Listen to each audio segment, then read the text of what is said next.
हुर्रियत रहनुमा यासीन मलिक की अहलिया और कश्मीरी अवाम की आवाज़। मिशाल मलिक ने कहा है कि कश्मीर की तहरीक आज़ादी में 5 अगस्त 2019 स्याह तरीन दिन है। आज कश्मीरियों को मालूम है कि आज़ादी की कीमत क्या होती है। मोदी एक पागल शख्स है जो भारत ही नहीं दुनिया के लिए खतरा बन चुका है। मिशाल मलिक ने यौम इस्तेसाल कश्मीर के मौके पर मज़ार कायद पर हाजिरी दी और मीडिया से बातचीत में भारत के मज़ालिम पर सख्त मौक़िफ़ इख्तियार किया। उनका कहना था कि सियासी इख्तिलाफ का एहतराम करती हूँ, आज एक होना होगा। मिशाल मलिक ने कहा कि मज़ार कायद पर आकर हमारी रूह को ताकत मिलती है। कायद आज़म ने जिंदगी का हर लम्हा पाकिस्तान की आज़ादी के लिए वक्फ किया।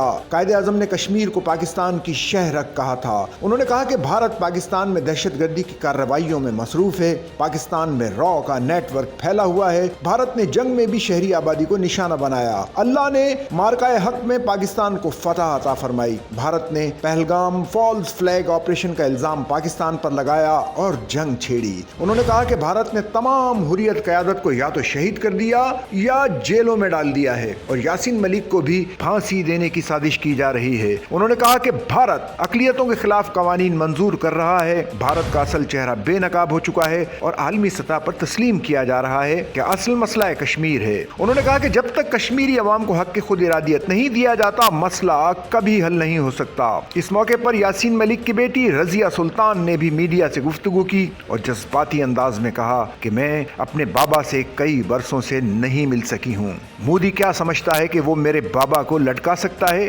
एक यासीन मलिक नहीं, यहाँ सब यासीन मलिक हैं।